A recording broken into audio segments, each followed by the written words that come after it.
I'm Danielle, and I'm bisexual, and I produce those intimate stories for restless hearts, those ones that make you question everything and think, those ones that make you sometimes wanna drink.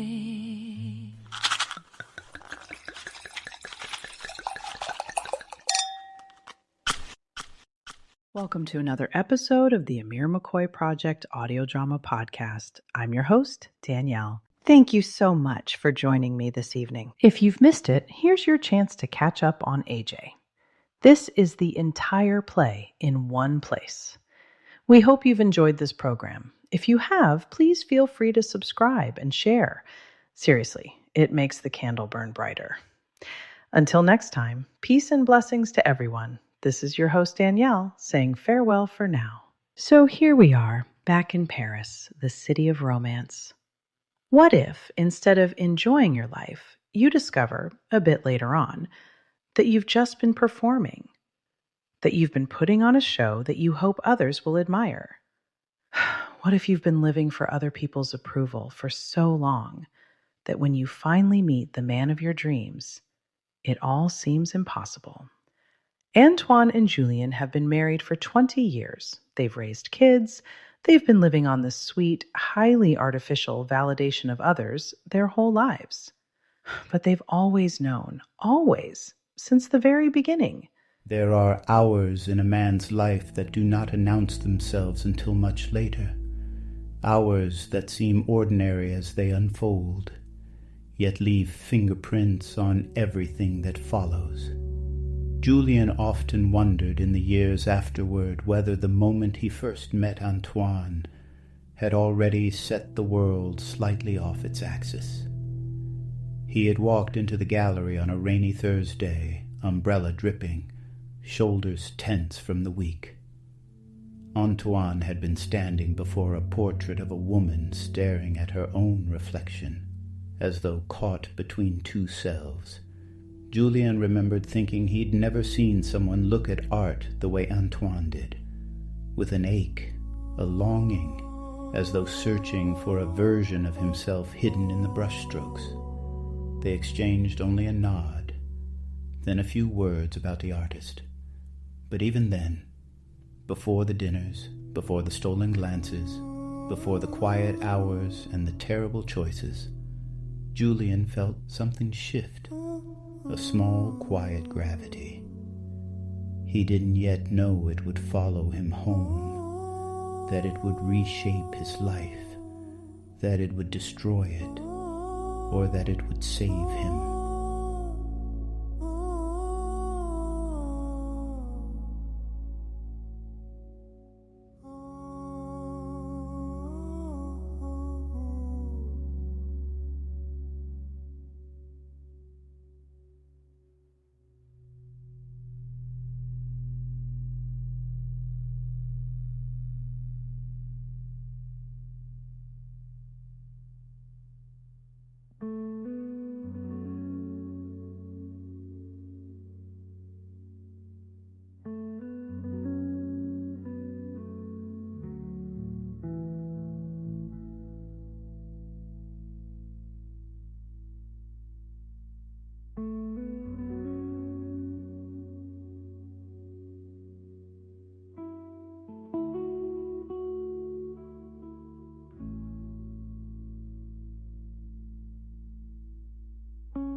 On Rue d'Austerlitz, the hour just before dusk had a way of softening everything in Paris.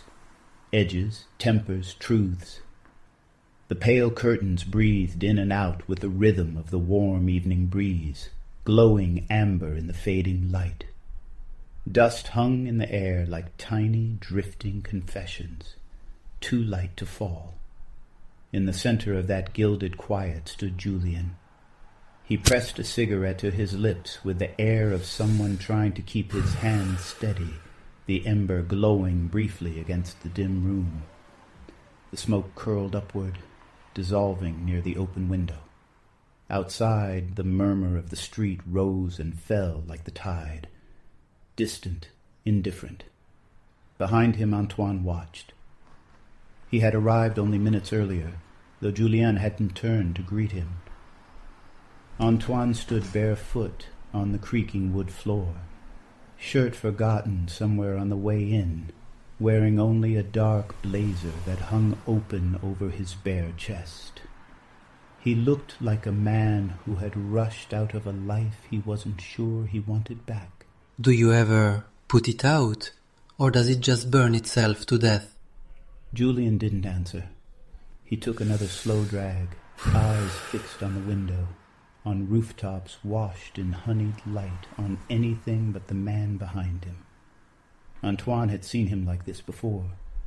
Tense jaw, sleeves rolled to the elbow, refusing to look at him because the moment he did, the truth would spill out, uncontrolled. And Julien was nothing if not contained. You shouldn't be here. That's never stopped me. It was true. Antoine crossed rooms, countries, even entire versions of himself when Julien needed him, or when he wished he didn't. And he had come again tonight, just as the sun dipped behind the city, called by something Julien never said aloud. Julien let the cigarette hang between two fingers. Someone might see you, and that can be a good thing for either of us. People talk. People will talk everywhere. Julien's breath caught, a small tremor nearly lost under the whisper of the curtains. He lowered his hand, studying the cigarette as though it were some fragile thing he might crush with a careless thought. You are making this damn near impossible. Julien whispered. I am not trying to make it harder. I am trying to make it real for us. He stepped closer until the fading light brushed the line of his collarbone, casting long shadows against the wall. Julien finally turned. The sight of Antoine, bare chest rising and falling, curls mussed, mouth set with stubborn affection, sent something sharp and warm through him. How did we get here? Julien asked. By lying. By pretending we were fine.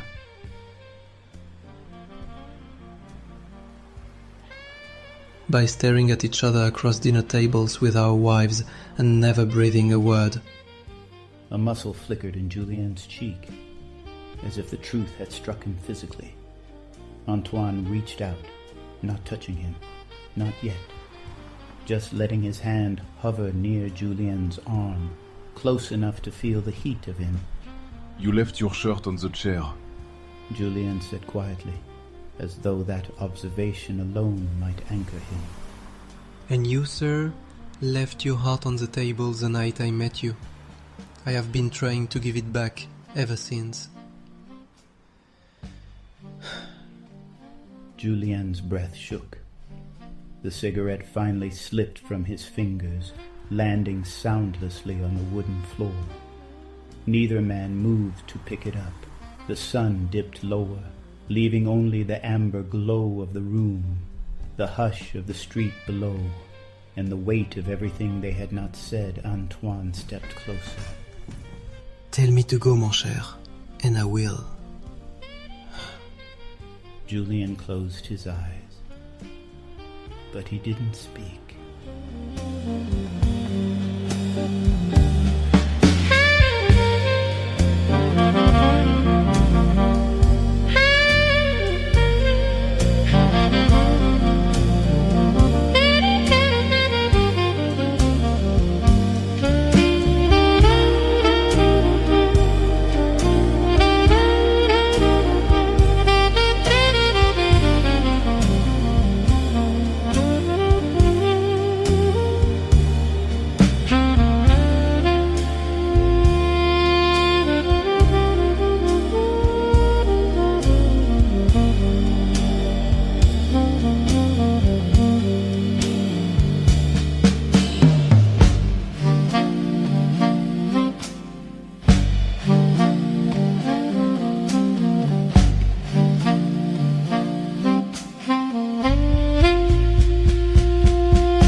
Rue du Bas, Paris, 3 nights later. Julien had always believed that there were two kinds of dinners in life. The ones where people ate, and the ones where people performed. The dinner at the Fournier residence that Friday evening belonged to the latter category. Crystal glasses arranged with military precision, napkins folded like origami birds, conversation clipped and sparkling, just like the sophisticated chandeliers that hung from the ceiling. Julien's wife Claire stood by the window, greeting the guests with an elegance she carried with her even when she was exhausted. She smiled warmly, her earrings catching the light like sparkling stars in a midnight sky. Lovely. Julien wondered, not for the first time, if she knew more than she let on. She always had a way of knowing things without ever saying a word. Antoine arrived late. He had texted Julien earlier, running behind. Don't let them open the wine without me. Julien had stared at the message too long, memorizing the curve of each letter before sliding his phone away as his wife walked past. I just don't understand how I can be so happy but so unhappy at the same time. These parties are so boring. I want my whiskey, I want Antoine, I want to be sitting by a fire with him. My God, I can't have these thoughts. I'm married. When the door finally opened and Antoine stepped into the room, Julien felt something shift. Not a dramatic lurch, but a quiet tightening, as though someone had pulled a thread inside him. Antoine wore a crisp shirt tonight, the sleeves rolled, hair still damp from a rushed shower. He looked almost too put together, as though he had worked very hard to appear like a man who was not unraveling. His wife Elise followed behind him, cheeks flushed from the chilled air outside. She looked effortlessly lovely, touching Antoine's arm as she thanked their hosts. Antoine smiled at her out of habit, not out of love. Julien could see the difference. He always could. They sat at a long oak table polished to a dazzling shine. Julien and Antoine ended up across from each other. By accident or by the cruel hand of fate, Julien could not say. Candles flickered between them, casting slender shadows over Antoine's face. Julien tried not to look too long, but he could feel it, that gravitational pull that neither one of them had ever found the way to escape. Their hostess launched into a story about renovations, her husband interrupting her to give incorrect details. The room rolled with polite laughter. Julien forced a smile. Claire touched his arm lightly. You're quiet tonight. Is something wrong, my dear? No, I'm just tired. But his eyes drifted back to Antoine, and Antoine's, just for a moment, drifted back to his. Dinners like this were dangerous. Not because of the words spoken aloud, but because of everything that wasn't. Julien kept his hands on the table, his fingers interlaced loosely. Antoine mirrored the pose almost unconsciously. Their gestures matched in a dozen small ways neither their wives nor their friends noticed. But they noticed. Julien felt every inch of distance between them like a live wire. The last time they stood close, 3 days ago, Antoine's breath had warmed Julien's cheek, and Julien's whisper, "Don't go," had hung in the air like an unfinished prayer. He had replayed it every night since, and he suspected Antoine had done the same. When dessert arrived, a lavender creme brulee in delicate bowls, Antoine lifted his spoon and paused in midair. His gaze flicked up to Julien, for a second too long. It was nothing. It was everything. Julien's chest tightened. He swallowed hard, pretending the spoon in his hand was suddenly very interesting. Claire, noticing his distraction, leaned in. Did you see the Fournier's new rug? It looks hideous. Yes, and I bet it was expensive. But Antoine was still watching him. His foot brushed Julien's under the table. An accident? It must have been. Except, it didn't feel like one. Julien stiffened. Antoine didn't move his leg away. Only when Elise reached for her wine glass did Antoine shift, breaking the contact. Julien exhaled, slow and controlled. Later, while the others talked about a weekend trip to Deauville, Claire stepped aside to take a call from her mother, and Elise excused herself to find the powder room upstairs. Julian stood near the bookshelves, staring at the spines without reading a single title. He sensed Antoine before he heard him. You weren't breathing, mon amour. I was, barely. But that's normal for dinners like this. For you, maybe. I can only imagine. My God, what are we doing? Antoine stepped closer, close enough that the faint scent of his cologne, clean and woodsy, reached Julien's senses. Close enough that Julien could feel heat radiating from his body. We are pretending. We are performing.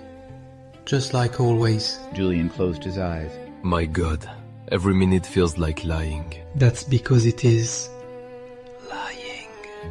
Julien forced himself to meet Antoine's gaze.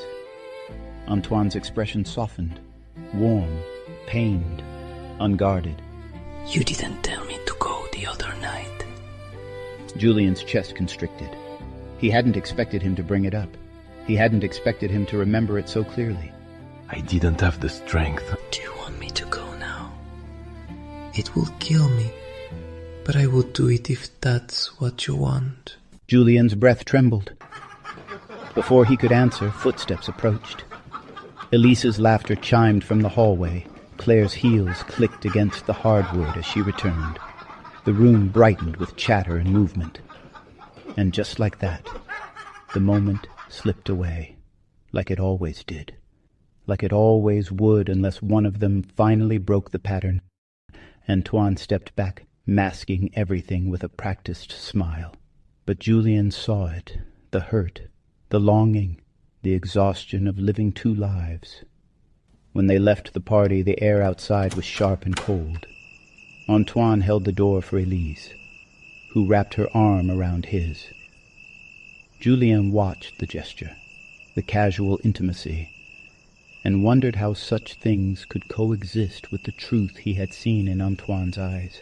Claire slipped her arm through Julien's. You don't have to come to the Brisé dinner next week if you don't want to. You look 1,000,000 miles away tonight. Julien forced a gentle smile, but his gaze drifted, unbidden, to Antoine standing by the street lamp, lit in gold and shadow. Antoine looked back just once, just long enough, and Julien felt something inside him shift with quiet inevitability, a decision forming, a truth rising, a storm coming.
The following week, Paris, late evening.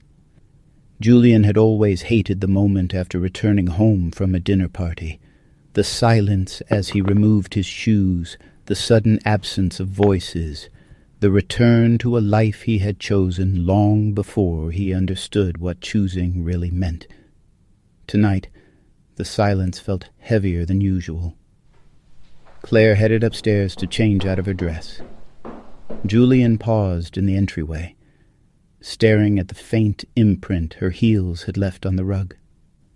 He wondered with a soft ache how many footprints a person could leave in another's life without ever realizing they were walking away. He loosened his tie, exhaled, tried to steady himself, but Antoine's eyes kept returning to him.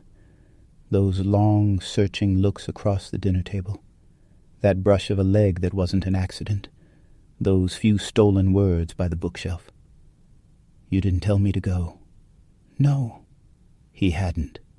He didn't know how to. Julian climbed the stairs. Claire was brushing her hair in the mirror, her reflection soft, her expression calm.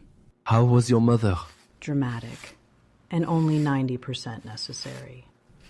Julian smiled. Claire's humor always came when he least expected it, smoothing sharp edges without even trying. Do you want tea? She offered. No, I'm all right. She studied him, head tilted. You're restless tonight, dear. Are you okay? I noticed you didn't say 2 words at the party. Julian froze. Claire saw so much, too much. He forced a casual tone. It was just a long week. Too many problems at work, too much on my mind. She stepped closer, fingertips brushing his forearm. You've seemed far away lately. Julian's pulse stumbled. Work. Just lots of work, you know. A small lie, but heavy enough to shift the air in the room. Claire searched his face for a moment more. Then she kissed his cheek and turned down the bed. Okay, love. Good night. Let me know if you need anything. Deciding, generously, not to pry. Julian's chest tightened with guilt, so sharp he almost doubled over. He didn't deserve her gentleness. He didn't deserve any of this. Across the city, in a quiet apartment near Avenue Daumesnil, Antoine sat at the end of his bed, elbows on his knees, staring at the floorboards. Elise was in the bathroom washing her makeup off, humming lightly, a melodic sound, familiar, safe. Antoine wished he could feel her comfort the way he used to. He wished his heart would remember her with the same clarity it remembered Julian. But desire didn't negotiate. Neither did longing. He scrubbed a hand over his face. He'd barely spoken on the cab ride home. Elise had noticed. "Are you feeling all right?" she had asked, touching his leg. He had lied. Yes, just tired. It was the kind of lie that seemed harmless, until it wasn't. Later that night, when Claire fell asleep beside him, Julian slipped out of bed, bare feet on cold floor, heart too loud in his chest. He padded downstairs to his small office and sat at the old walnut desk. The lamp cast a warm circle of light over a stack of blank stationery he used only for the letters he never mailed. He uncapped his fountain pen and waited for the words to come. At first, nothing, then, "Antoine, I don't know how to stand so close to you without falling apart." He paused, staring at the ink glistening wetly on the page. He shouldn't write this. He knew he shouldn't. But he kept going. "Tonight at dinner, when you looked at me, I felt seen in a way I haven't felt in years. It terrifies me how much I need that." Julian's hand shook. He set the pen down, pressing his palms to his tired eyes. This wasn't a letter. It was a confession bleeding onto paper. A confession that could destroy 2 marriages, 2 families, and everything he had worked to protect. He folded the page once, then again. Then, because he wasn't ready to throw it away, he placed it in the drawer with the others. A small pile. A private record of everything he couldn't say aloud. Antoine lay awake, staring at the ceiling. Elise's warm breath curved across his shoulder. The soft glow of the street light slipped through the curtain and lit the room in pale amber. He reached for his phone. He shouldn't call Julien. Not at this hour. Not ever. Still, he unlocked the screen. His thumb hovered over Julien's name. He typed, "Are you awake?" He stared at it for a long moment, then he deleted it. Typed again. I'm still thinking about the other night. Delete, delete, delete. He put the phone face down on the nightstand, rolled onto his back, closed his eyes. But the truth pressed against his ribs, insistent and breathless. He was already losing the ability to pretend. And then, as if pulled by gravity or madness, Antoine rose from the bed. He slipped out quietly, grabbing the coat hanging near the door. He didn't wake Elise. He didn't leave a note. He stepped out into the cold night, breath fogging in the air, heart pounding with a reckless clarity. He walked 4 blocks, then 6, then 10, until he stood across from Julien's building, staring up at the windows glowing softly in the dark. His chest hurt. His hands shook. He wasn't sure what he was doing, but he knew why, because everything in him, every longing, every regret, every moment of restraint pulled him here, Julien. Julien, who would be sleeping or writing or torturing himself quietly in that softly lit office. Julien, who said, "Don't go," with a voice that had undone him. Antoine stood on the opposite sidewalk for a long time. The street was silent. The world was asleep. He whispered into the cold air, "Just tell me what to do." But the only answer was the rustle of wind against the leaves. Antoine closed his eyes. He didn't go inside. He didn't knock. He simply turned, slowly, painfully, and walked back into the night, leaving behind everything he wanted and everything he feared.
Here we are, confined on a midnight train leaving Paris. How romantic. Or not. Now they can't avoid the truth. And neither can Julien's wife, who finds a private letter at home. Julien hated business trips. He hated them even more when they involved last-minute planning, crowded stations, and the sense of being swept somewhere he didn't want to go. But Claire had encouraged him gently that morning. It'll do you good. It might clear your head and give you some fresh air. He had nodded. He hadn't told her the reason he felt so scattered had nothing to do with work, and everything to do with Antoine. The train platform buzzed with commuters, students, tired parents, and strangers with suitcases. Julien stood near the departure sign for the Lyon train, checking his watch every 30 seconds. Antoine was late. Of course he was late. Come on, Antoine. My God. This man is always late for everything. He will always wait until his arm has been cut off by the train door. Julien told himself he didn't care. He told the knot in his stomach it was only work. He told the memory of Antoine standing beneath his window at midnight, a moment Julien didn't even know had happened, that it meant nothing. But when he saw Antoine weaving through the crowd, coat unbuttoned, curls tousled by the wind, something in Julien lifted, then sank again. Equal parts relief and longing, Antoine reached him slightly out of breath. Sorry, beaucoup de trafic. And life. Mostly life. Julien's lips twitched. That vague, Antoine shrugged helplessly. It's been a week. Julien could have said me too. He didn't. Instead, they boarded the train. Seats made for suffering. The train car was nearly full, leaving only one pair of seats together toward the back. 2 narrow seats, close enough that shoulders would brush if either of them breathed too deeply. Julien sat by the window, setting his briefcase on his lap like a shield. Antoine claimed the aisle seat, long legs folding awkwardly into the limited space. 5 minutes passed in silence, then 10. Julien watched Paris blur by, the city peeling back into countryside, then into wide stretches of winter fields. Antoine tapped his thumb lightly against his knee. An old nervous habit Julien had memorized long before he should have. Finally Antoine spoke. Julien, you've been avoiding me. Julien stiffened. That's not true. Oh, but I think it is. It's complicated. Antoine turned in his seat, studying him. Everything is complicated, Julien. That's not an answer. Julien kept his gaze on glass. I thought giving us some space would help. And did it help? Julien's throat tightened. The truth pressed against his teeth. No, he said quietly. Antoine leaned back, exhaling. Then why did you try? because I am weak. Julien whispered. Antoine's expression softened. No, I don't think that's it at all. I think you are scared. Julien didn't deny it. The tilt of the world. An announcement crackled overhead. A jolt ran through the train as it sped faster, carrying them into the blue glow of early evening. Julien felt Antoine's gaze again. Steady, searching, unbearably gentle. What are we doing? Julien asked at last, voice raw. Antoine gave a soft laugh. Avoiding the only real answer. Julien turned sharply. Which is? What do you want me to do? Antoine didn't look away. The real answer is that we are in love with each other. Julien's breath stopped. The train hummed around them. Passengers laughed, read newspapers, sipped canned drinks, oblivious to the universe cracking open between two men in row 32. Julien felt something inside him collapse and expand at the same time. Antoine, you can't say things like that. But it's true. Even so. Julien, I think I've known it for a long time. Long before that night in your apartment. Julien swallowed hard. He couldn't move. He couldn't breathe. He whispered, But you can't love me. Oh, but I can. And I do. Julien pressed a hand to his forehead. Then what are we supposed to do? Antoine didn't speak for a moment. Then, We start by telling the truth. Julien let out a sound. Not quite a laugh. Not quite a sob. The truth would tear everything down. Maybe it should. Antoine said. Julien stared at him. Antoine stared back. Something thick and electric settled between them, warm and terrifying. A dangerous proximity. The train lurched suddenly, sending Julien forward. Antoine reached instinctively, steadying him with a hand at his arm. Their bodies collided lightly, not enough to draw attention, but enough that Julien felt the heat of Antoine's palm through the fabric of his jacket. A small, sharp breath escaped him. Antoine didn't pull away, not immediately. Julien's heartbeat stuttered. Antoine, you can't touch me like that. I know. Antoine whispered. But his hand lingered 1 second more. 2, 3, until Julien gently pulled free. The absence of that touch felt colder than the winter air rushing past the window. They didn't speak much during the rest of the ride, each man lost in his own storm. When the train finally pulled into Lyon, night had settled fully over the city. Most of the walk to the small hotel was silent. Only once did Antoine ask, Are you okay? Julien lied. Yes. They checked into 2 separate rooms on the same floor. The receptionist handed them their keys, smiling as though nothing unusual hung between them. Julien tried to steady himself. He couldn't. The truth Antoine had spoken kept echoing in his skull. The real answer is that we are in love with each other. He wished he could reject it. He wished it didn't feel like a key sliding into a lock that had been waiting years to open. Julien took a long, scalding shower, hoping it would drown out his thoughts. It didn't. When he lay down, he couldn't sleep. He heard soft footsteps in the hallway sometime after midnight.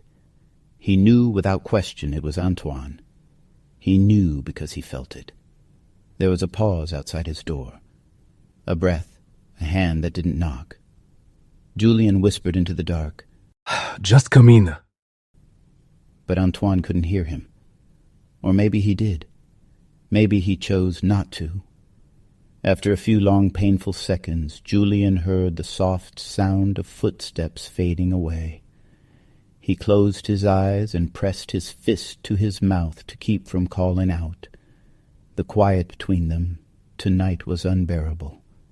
A silence shaped exactly like a kiss they still hadn't allowed themselves. And yet... At 2:17 a.m., Julien rose from the bed. He didn't put on shoes. He didn't think. He simply walked down the hall, drawn like a tide, helplessly, hopelessly. He stopped in front of Antoine's door, rested a hand against the wood, felt the warmth of the lamp burning inside. He knew Antoine was awake. They stood on opposite sides of the same door, neither able to cross. Julien whispered, I can't keep doing this. From the other side came a quiet, pained reply. Then open the door. Julien's breath trembled. His hand gripped the doorknob. He turned it, just an inch, then stopped. His voice broke. I'm not ready. Antoine exhaled shakily. Okay, then. I'll wait for you. Julien closed his eyes. He rested his forehead against the door, the closest he had ever been to Antoine without touching him. They stood there for a very long time, close enough to hear each other breathe, close enough to feel each other's presence like a pulse, close enough to know that something between them had shifted irrevocably. When Julien finally walked back to his room, his legs felt unsteady, because he knew the truth now, clear and devastating. There would be no going back.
Julian woke with the distinct sensation of having made a mistake. The morning light was thin and gray, seeping through the hotel curtains like a secret trying to escape. His mouth was dry, his heart beat uneven. For a moment he didn't remember where he was. Then he remembered everything. Standing outside Antoine's door, forehead pressed to the wood, Antoine's quiet voice. Then open the door. His own reply, shattering him. I'm not ready. He lay back against the pillow, staring at the ceiling.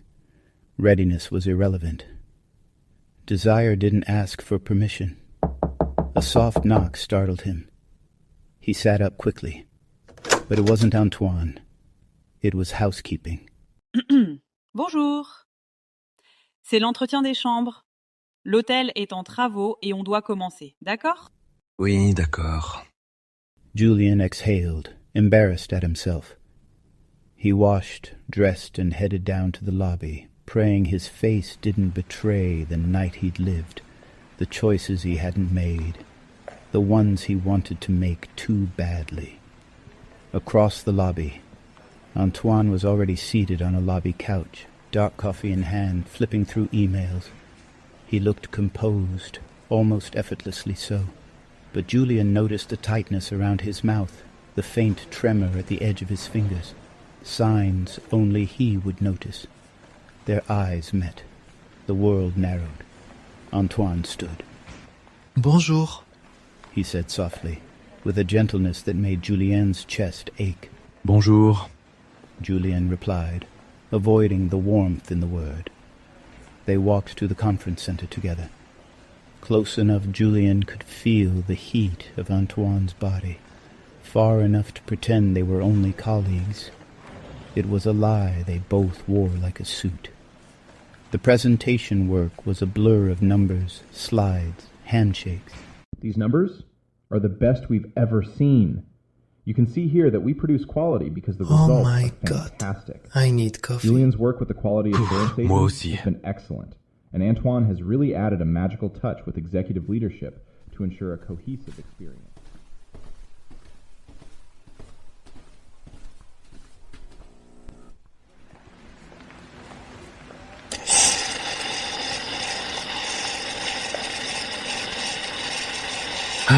Long nights. Oh, me too. Me too. I cannot wait until this meeting is over. That man's voice always puts me to sleep. Oui, je suis d'accord. Julian found himself speaking in polished sentences he couldn't remember forming. Antoine took over halfway through and spoke with his usual ease, but something in his voice was tighter, rougher at the edges. Afterward, their client shook Antoine's hand. "You two work so well together," the client said. Julian nearly laughed. He wanted to say, "If only you knew." But instead he nodded politely and excused himself to the restroom. Je m'excuse.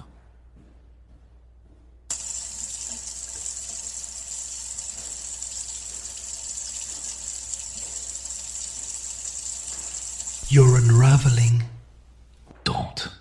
Don't what? Don't care. It makes this harder. I can't stop caring. Tell me what you want. Antoine whispered. Julian opened his eyes, stared at him in the mirror, and said nothing. Because the truth was too big for a hotel bathroom, too big for this life. The return train was delayed. They waited on the platform, the sky threatening rain. Antoine shoved his hands in his pockets. You barely said 10 words during lunch. I wasn't hungry, and I had nothing to say. That's not it. Julian turned sharply. You think you know everything about me. Antoine's voice softened. No, I just know your silences. Julian swallowed. That was the problem. The train finally arrived. They found seats. The car was emptier than before. Only a scattering of passengers, Julien sat by the window again. Antoine sat beside him, even though there were plenty of open seats elsewhere. The train pulled forward, humming into motion. 20 minutes passed. Julien pretended to read. Antoine pretended to sleep. Neither believed the other. What was taken, what was left. The rocking of the train lulled Julien into a kind of trance. The landscape blurred into streaks of muted color. He drifted, not into sleep, but into memory. He thought of the drawer in his office, the letters, dozens of pages of words he had never meant anyone to read, his secret confessions, his unmailed truths. His longing poured onto paper. Guilt struck him like a sudden blow. He needed to burn them, destroy them, erase the proof of everything he felt for Antoine. He closed his eyes. When he opened them again, Antoine was looking at him. With a softness so devastating, Julien had to turn away. Home. The moment they stepped off the train in Paris, Antoine's phone buzzed. Julien watched him glance at the screen, watched the way his expression dimmed almost imperceptibly Elise. Antoine hesitated, then answered. Hey, I'm back. Julien tried not to listen, but the station echoed. He heard Elise's light laughter. He heard Antoine's gentle reply. He felt something inside him twist. Claire was waiting for him outside the station. She smiled, tired, warm, relieved. Did everything go well? She asked, leaning up to kiss his cheek. Oh, it went productive. Well enough, he said. Another small lie. Behind him, Antoine approached with his suitcase. Elise hugged him warmly. Antoine's hand rested on her back with a tenderness Julien wasn't prepared for. Julien looked away. He shouldn't hurt. He had no right to hurt. But he did. God, he did. The first thing Julien did when he got home was go to his office.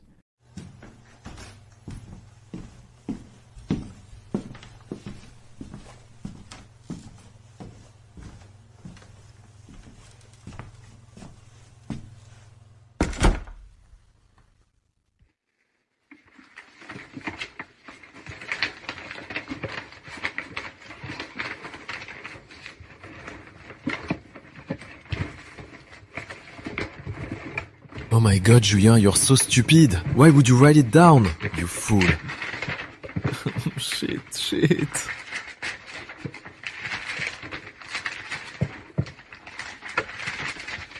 He sifted through papers, notebooks, folders, panic rising like a tide. Then he saw it. A single envelope placed neatly in the center of the desk. Not sealed, not folded deeply, just left on display, as though someone had read it and then set it aside with care. Julien's blood ran cold. This wasn't one of the old letters. This was new. The one he had written the week before. The one that began, Antoine, I don't know how to stand so close to you without falling apart. Claire had been in the office last night looking for a charger. He remembered now, her shadow in the doorway, her light footsteps. He sank into the chair, trembling. The letter was opened. Read and placed back. Not thrown away, not crumpled, not torn. Read, carefully, deliberately. Julien pressed a shaking hand to his mouth as the terrible realization hit. Claire knew, and she hadn't said a word. Oh my god, she knows. Here's an end to my marriage, then. Damn it, Julien, you fool!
Claire didn't mention the letter that evening.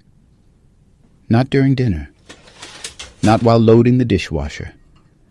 Not while the news hummed quietly in the living room. She acted almost normal. Almost. And that almost hollowed Julian out from the inside. He kept waiting for the moment. The moment she would say, "Who is he?" The moment she would ask, "Why?" But she didn't, which was somehow worse. By 11:30, the weight of silence was unbearable. Julian stepped out onto the small balcony that overlooked the quiet street. The night was colder than expected.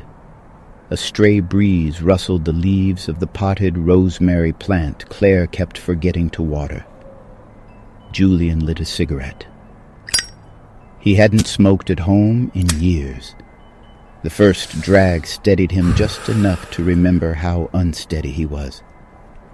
Behind him, the sliding door opened. Claire stepped outside, wrapping a thin cardigan around her shoulders. Those things will kill you, you know, she said softly. Julian exhaled a trembling breath of smoke. I know. She leaned on the railing beside him, not close enough to touch, not distant enough to be indifferent. Just near. Julian's pulse climbed like a startled bird. The silence stretched. He couldn't take it anymore. Claire, he whispered. I found something today. Her eyes were fixed on the street below. I know, she said. He felt faint. Why didn't you say anything? She inhaled slowly, then exhaled through her nose. I didn't know how. Julian's throat tightened. What did you read? Claire rested both hands on the railing. Her fingers were pale in the moonlight. I read enough, believe me, she whispered. Julian's stomach turned. Enough to know. She shut her eyes. Oh, Julian. Enough to know that your affections aren't for a woman. Julian's breath broke. He closed his eyes. The wind pressed cold against his face, as if punishing him. I'm sorry, he said. Claire's shoulders trembled. Not quite a sob, not quite steady. But why? For what exactly? Julian stepped closer, but not too close. For hurting you, for hiding, for not knowing how to control whatever this is. Claire laughed softly, sharply. Control? Oh, Julian. The way you write about him? Really? She shook her head as if trying to clear it. No, it wasn't something you were controlling. Julian's chest felt too small for the ache inside it. Claire, I swear, I never meant for you to. I know, she interrupted. Her voice was firm, kind, devastated. Julian's eyes stung. They stood in silence, side by side, air cold and heavy around them. The cigarette burned low between his fingers. Finally, Claire asked the question that had been hanging in the air like thunder. Is it him? Julian froze. No name, but she knew. And somehow life had split into two versions. One where he admitted it, one where he lied again. Julian closed his eyes. He whispered, Yes. Claire nodded once, very slowly, as though she had expected it, as though she had dreaded the confirmation anyway. For how long? She asked. For quite a long time. Longer than I want to admit. Claire looked up at him then, not angry, not betrayed in the conventional sense. Something gentler, more bewildered. How did I miss it? How did I not understand? You didn't, Julian whispered. I think you saw it, but you trusted me to handle it. Her breath shook. Julian finally said the sentence he had feared most. Claire, I love him. Claire pressed her hand to her mouth. Not crying, just holding in something that wanted to spill out, something complicated and tender and painfully human. And does he love you? She asked. Julian swallowed. Oh, yes, he does. Claire wasn't a dramatic woman. She didn't scream or throw things. She didn't accuse him of betrayal or demand impossible answers. She simply folded her arms and stared out at the empty street. I thought you were unhappy, but I never imagined this. Julian wanted to touch her shoulder. He didn't. Can you forgive me? He whispered. Claire shook her head gently. I have no idea. I don't know yet. Julian nodded, numb. She looked at him then, eyes shining with unshed tears. So does this mean that you are leaving me for him? Julian's breath stopped. He stepped back, stunned by the clarity of the question. It pierced through his ribs like a precise blade. I don't know. Because I don't know what he wants, and I don't know what I'm capable of destroying. Dear Claire, we never meant for any of this to happen. We never meant to hurt anyone. So as much as it hurts to tell you this, my life isn't the same without Antoine. I can't pretend that it is. Claire nodded slowly, holding herself together by what seemed like threads. Then maybe you both should decide before this breaks all of us. Julian felt tears sting his eyes. Her steadiness hurt more than anger ever could. I never meant to hurt you, he said again. Claire's voice softened. I know. That's what makes it so difficult. She touched his hand briefly, one last softness, then turned and went inside, closing the balcony door gently behind her. The cigarette burned to ash in Julian's hand. He didn't move. He felt the night closing in around him, thick and heavy. Somewhere across the city, he knew Antoine was awake too, feeling the same pull, the same dread, the same inevitable shift in the ground beneath them. Everything was breaking open now, and there was no going back.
Julian barely slept, a few hours of fitful dozing at best, his mind replaying Claire's steady voice, her quiet composure, her final question.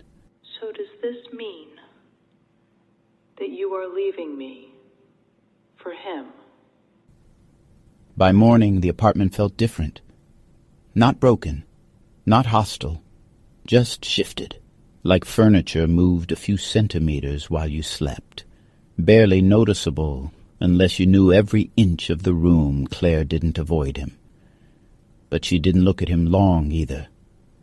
She moved through their home with careful grace, preparing breakfast, answering a few emails, pouring tea. Everything was normal. The world kept turning. That was what frightened him most. Julian stood in the kitchen doorway, unsure if he was permitted to enter his own life. Claire finally glanced at him. "Do you want coffee?" she asked. Her voice was soft, polite, devastating. Yes, of course. Julian managed. She poured him a cup, placed it across the table, not too close, as though proximity itself had become a question. Julian sat. Claire didn't lift her eyes as she spoke. "Julian, I don't want to make any decisions today, if that's okay with you. We need to have time for this all to be processed." Julian swallowed. Oh yes, of course. Whatever you want. "I'm not sure how to talk about this without hurting you. And I don't want to say things I can't take back." Julian nodded. He admired her for it, hated himself more for it. If you need space, I'll give you whatever you need. I know all of this is such a shock. Claire finally met his gaze. Her eyes were clear, deeply sad but steady with understanding. "I need honesty. I think we're past space." Julian's throat tightened. He hoped she didn't see the tremor in his hands. At the same time, across the city, Elise was not a woman given to jealousy. She was not suspicious by nature nor prone to insecurity. But in the last few months, something had begun to trouble her. Little things. Things she tried not to acknowledge. The way Antoine's gaze drifted across dinner tables, not in boredom, not in frustration, but toward a singular person, as though the rest of the world blurred around him. The way he seemed present, but not anchored, in motion, but not at home. The way his voice softened when Julian spoke, almost imperceptibly. Almost. Elise brushed her hair slowly before the mirror. "I'm beautiful, I'm accomplished, I'm friendly when I need to be, I'm a good wife. Why he is not happy, je ne sais pas." But love wasn't the problem. Recognition was. Because yesterday, when Antoine returned from Lyon, something in him had changed. He had gone still. A quiet, dangerous stillness, like a lake right before a storm breaks the surface. And this morning, when she kissed his cheek, he had closed his eyes with a tension she had never seen before. Not reluctance, not irritation, but something like fear. Fear of what he might do, or what he had already begun doing. Elise set her brush down. She walked into the hallway where Antoine was tying his shoes. You're leaving early. Business must be booming. Beaucoup travail, beaucoup de problèmes. C'est la vie. She watched him closely. He didn't look at her. She stepped forward. Antoine? Is something wrong? His hands froze mid-motion. For a moment he didn't breathe. Then he gave a small, practiced smile. No, just thinking. Elise's heart pressed painfully against her ribs. Thinking? About what? My God, tu es très occupé. Antoine hesitated. Just long enough. Long enough for her to know, long enough to confirm what she had sensed. Work. That's all I think about. Work. She wanted to believe him. She tried to. But the truth, whatever it was, hung between them like a curtain drawn suddenly across a window. He kissed her forehead. His lips were warm. His eyes were elsewhere. Have a good day. Julian sat at his desk at work, staring blankly at spreadsheets that looked more like abstract art than numbers. His phone lay face down beside the keyboard. No message from Antoine. He didn't expect one. He expected nothing. But he wanted everything. Around noon he closed his office door, pulled out a notebook, touched the blank page the way one might touch a bruise. He didn't write. He couldn't. The memory of Claire's voice haunted every line he tried to form. So does this mean that you are leaving me for him? The truth was a question without an answer. He needed to see Antoine, not to start something, not to end something, but to understand the thing holding them both hostage. He reached for his phone, but before he could call, a soft knock sounded at his office door. Monsieur Julien, you have a visitor. C'est qui? The assistant opened the door fully, and standing in the hallway was Elise, her face soft, her posture composed, but her eyes carried storms. Julian's heartbeat crashed into his ribs. He stood quickly. Elise, wow, this is a surprise. Is everything all right? She stepped into the office, closed the door behind her. Julien, we need to talk. Julian felt his stomach drop. He already knew. He could see it on her face. Elise had figured it out. Maybe not the details. Maybe not the nights outside hotel doors or the letters hidden in drawers. But enough. Enough to bring her here. Enough to end the fragile equilibrium the four of them had been clinging to. Julian opened his mouth. Closed it. He tried again. Okay. And what do you want to talk about? Elise held his gaze with quiet, devastating clarity. You know why I'm here. It would be useless to pretend otherwise, she said. Her voice didn't shake. Her hands didn't tremble. I need to know if my husband is in love with you. Because last I checked, he was married to me, but he can't keep his eyes off of you when we had dinner. He's far away, he's gone. And when he talks about you, mon Dieu, there is no one else in the world.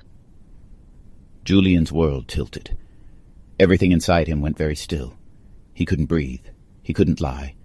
And he couldn't tell the truth without breaking them all. Elise stepped closer.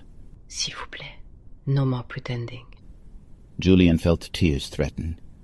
He blinked them back and whispered, Sit down. We should talk.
He had barely moved, barely breathed, since Elise asked the question that unmade the room.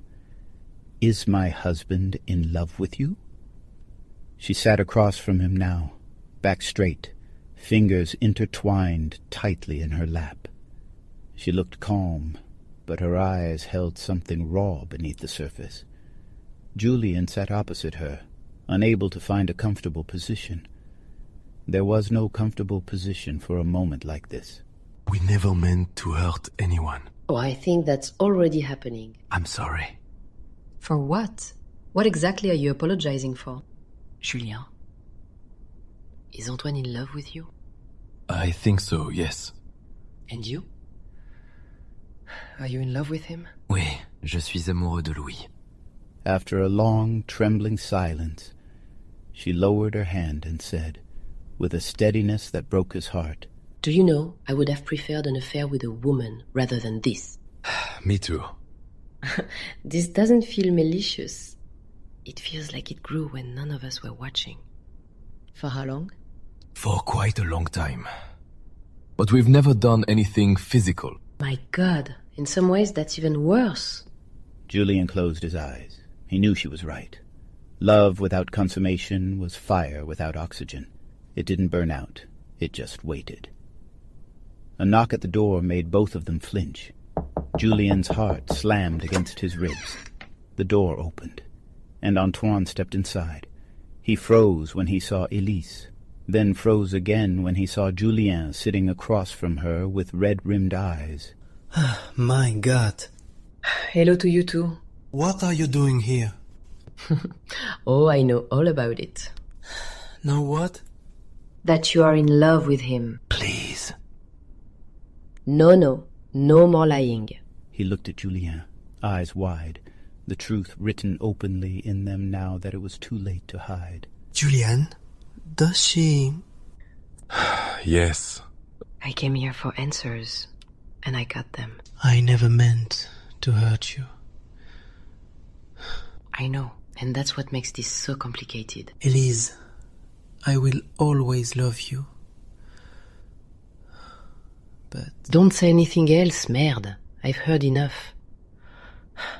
I need time, and both of you need to decide what this is. Please, don't lie to yourselves anymore. The door closed quietly behind her. Antoine stood in the doorway, breathing like someone who had run a great distance Julien couldn't move. Antoine finally lifted his gaze. Did you tell her? She already knew. Oh my God, Julien. What have we done? We didn't mean for this to happen, but it did. I'm so tired of pretending. But Antoine, we can't. Oh, Julien, tell me to stop. I can't, because that wouldn't be truth. I want you too much to play games, Antoine. Oof. Oof. I love you. I know, and I love you too. Antoine's hand slid to the back of Julien's neck, and then Antoine kissed him. Not violently, not hungrily, not desperately, but with a trembling, terrified tenderness that broke Julien open. A kiss full of years of restraint, a kiss shaped like truth, a kiss neither of them could take back. Julien gasped softly against Antoine's mouth. Antoine pressed closer, one hand gripping the desk beside Julien as though the world were collapsing beneath them. Julien's fingers curled into Antoine's shirt. The kiss deepened, slow, aching, devastating in its familiarity, as though their mouths had known each other in a life before this one. When they finally broke apart, both men were breathless. Silent. The room spun. The world shattered. There was no going back.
I produce those intimate stories for restless hearts.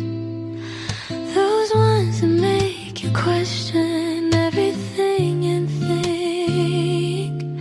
Those ones that make you sometimes wanna drink.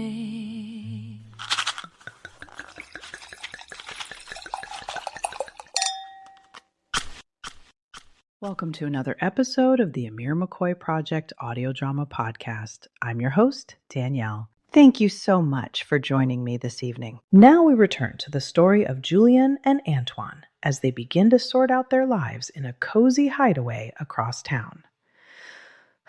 But like any lifestyle change, it simply won't be easy.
Antoine didn't go home.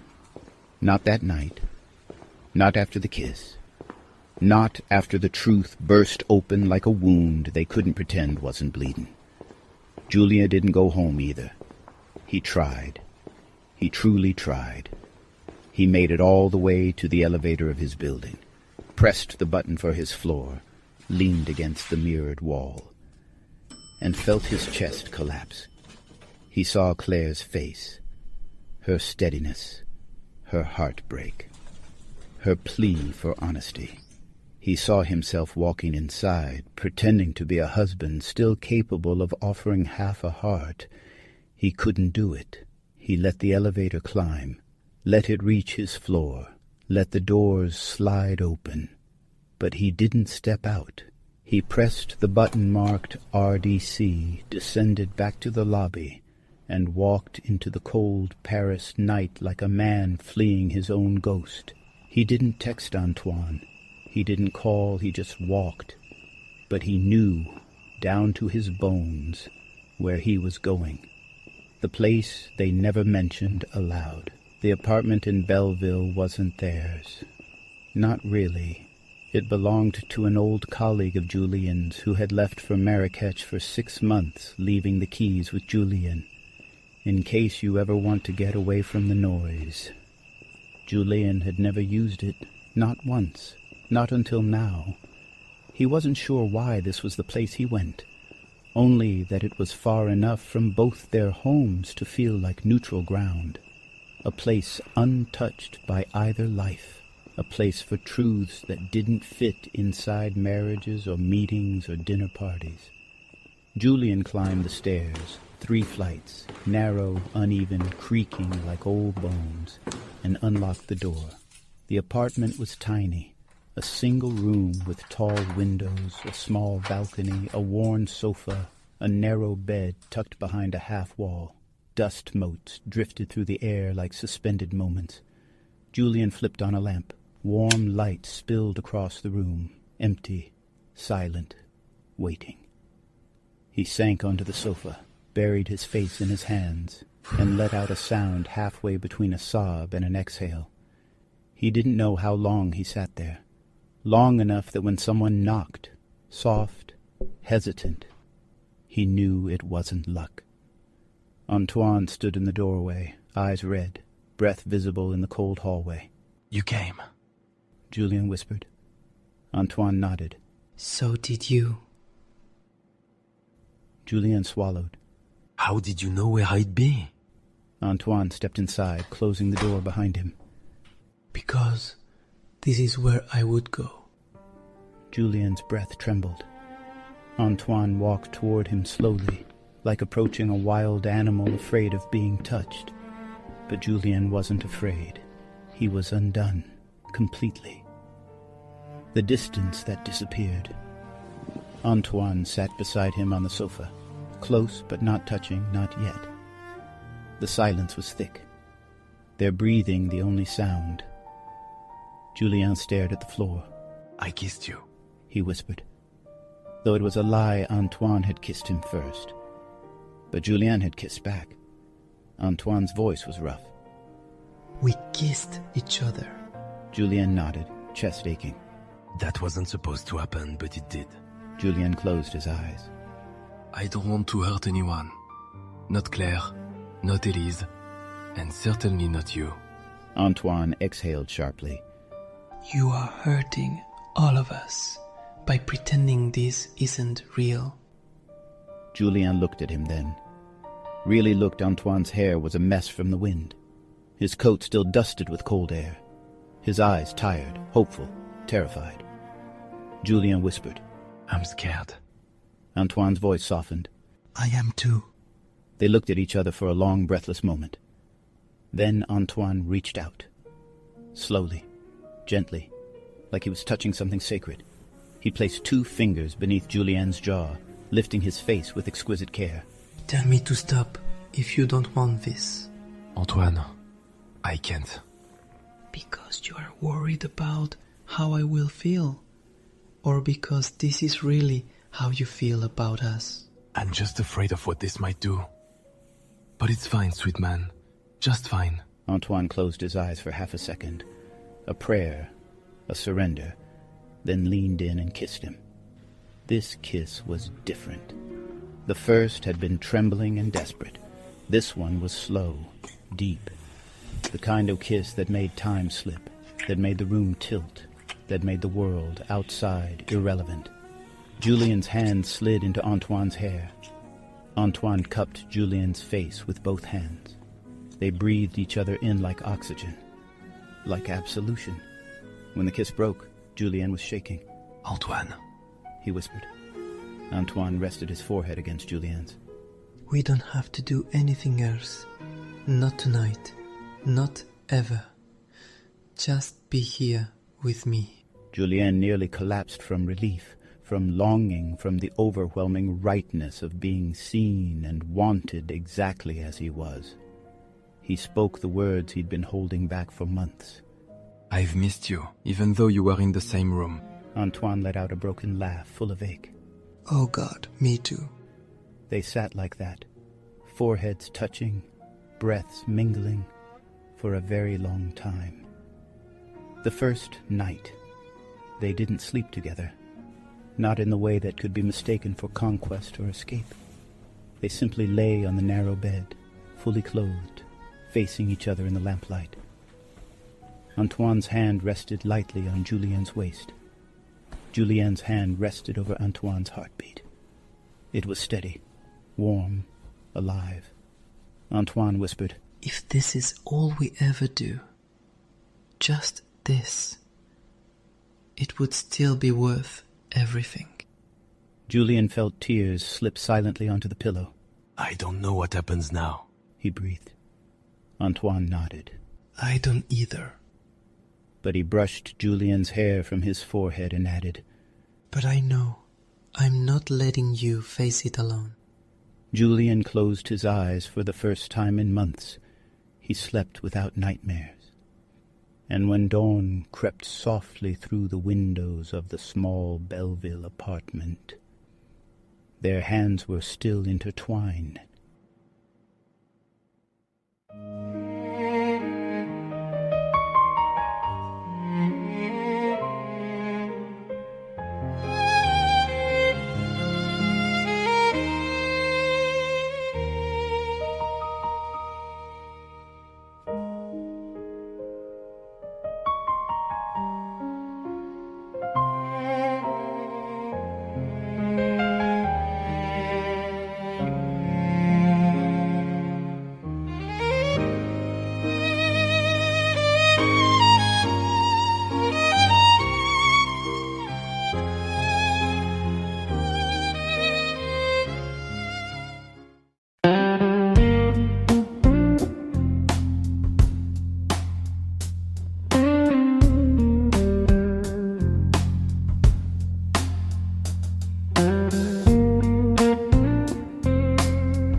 returned to their separate homes before sunrise.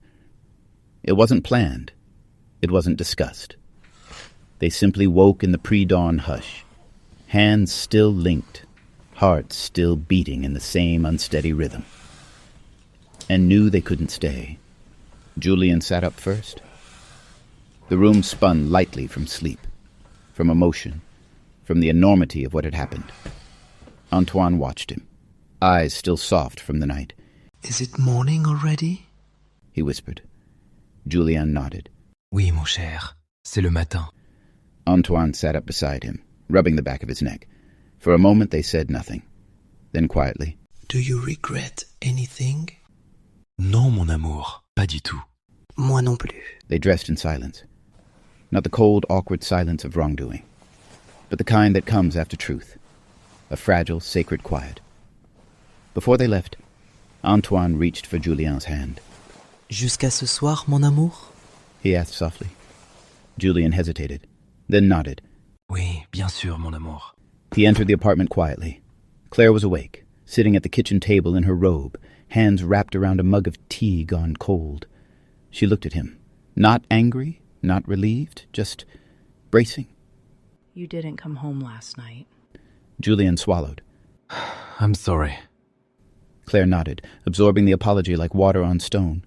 Where were you? He opened his mouth, closed it. Honesty. She had asked for honesty. I needed some space. And I needed to think. Claire didn't cry. She looked tired in a way Julien had never seen before. A quiet, bone-deep tiredness that said she already knew the shape of this ending. You're going to him. Julien closed his eyes. I don't know. Claire didn't answer. She just stood, walked past him, and went upstairs to dress for the day he had never felt smaller. Antoine Elise was sitting on the sofa when he walked in. Still in pajamas, hair unbrushed, legs tucked under her, she held a glass of water in one hand. Not crying, not furious, just waiting. When she saw him, her lips parted slightly. You didn't come home last night. You must have found somewhere more enjoyable to spend it. Antoine set down his keys. I'm so sorry. Elise nodded slowly, as though confirming something she had already guessed. Let me guess. Was it Julien? Were you with him? Antoine closed his eyes. He couldn't lie. Not now. Oui, j'étais avec lui. She inhaled sharply, shoulders trembling. But no tears. I need to know if you've decided. Antoine shook his head helplessly. I don't want to hurt you. Elise pressed a hand to her chest, as if steadying the organ beneath. Antoine, believe me, you already are. Just fucking get it over with. If you want to leave, leave. That way I don't have to sit across the table from someone who isn't here with me. He took a step toward her. She took a step back. Please, don't. Antoine's hand dropped. I'm sorry. Elise let out a quiet, broken exhale. Oui, oui, okay. Je comprends. Whatever. During the day, they both went to work as though nothing had happened. Julien sat in meetings he didn't hear. Antoine fielded emails he didn't read. Their colleagues noticed the tension, but chalked it up to deadlines, pressure, exhaustion. No one guessed the truth. Julien caught himself staring at his phone more times than he could count. Antoine texted him once. "Are you all right?" Julien stared at the message for a full minute before replying. "No. You?" Antoine responded. "No. Meet me tonight, please." Julien typed back, "Yes." And that tiny word kept him functioning for the rest of the day. They met again at the Belleville apartment after dark. Julien stood at the window looking down at the streetlights glowing amber in the rain. His coat was still damp. His hair clung to his forehead. The keys jingled softly as Antoine let himself in. When Julien turned, their eyes met. And everything inside him tightened with the force of wanting and guilt and relief. Antoine closed the door behind him. He didn't speak. Julien didn't either. Antoine crossed the small room and stopped inches in front of him, breathing hard. Soaked from the rain, Julien reached out tentatively. Antoine caught his hand and murmured, Mon beau. Oui, c'est moi, mon amour. Antoine pressed his forehead against Julien's, breath shuddering. Julien exhaled a tremor that felt like surrender. A new pattern. Over the next week, they carved out a rhythm. Not planned, not spoken. A quiet, desperate pattern held together by the frayed threads of their unraveling lives. Mornings, they lived their other lives. Breakfasts with their wives, work, polite conversations, pretending not to be splitting in 2 afternoons. They texted just enough to survive the separation. Evenings, they drifted always to Belleville, where they shed the weight of the day and found the version of themselves they couldn't show anyone else. They didn't rush toward intimacy. They didn't rush toward decisions. They simply existed together in that stolen space, holding each other on the narrow sofa, talking quietly, kissing like the world outside wasn't coming apart, but the world was coming apart. And they both felt it. The tension, the guilt, the quiet devastation growing in the corners of their marriages like mold. Every night when Julien left, he whispered, I really should stop. And every night, Antoine whispered back, I'll stop when you tell me you don't love me. Julien never said it, and so they never stopped. The cracks in the arrangement. It couldn't last. They both knew it. Too many lies, too many nights away, too many truths Claire and Elise could feel even without hearing. And one evening, one cold, wind-whipped evening in Belleville, as Julien lay with his head on Antoine's chest, listening to the slow rise and fall of his breath, Antoine whispered, We can't keep doing this. Julien went rigid. He lifted his head. What do you mean? Antoine swallowed. This half-life, this borrowed joy, this hiding. Julien looked down. I know. Silence. Rain tapped gently on the balcony railing. Antoine ran a hand through Julien's hair, a gesture too tender for secrecy. I want you, dear Julien, but I don't want to be your escape. Julien's voice was barely audible. But you're not. Antoine shook his head. Then, what am I? Julien's breath stuttered. T'es ma vie, mon cher. Antoine closed his eyes. Then choose me, he said. Julien froze. His heart pounded painfully. Antoine, I don't know how. Antoine's eyes filled, not with anger, but with heartbreak. Is this what you really want? Because I can promise you that our wives aren't going to put up with this shit for too much longer. Julien felt the world tilt beneath them because he knew. Antoine was right, and their secret refuge in Belleville would not protect them much longer. Not from their wives, not from themselves, not from the truth they'd unleashed. Everything was coming to a breaking point. Tonight was the first crack.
Antoine's words lingered in the air long after he spoke them, as if the walls themselves were weighing their meaning.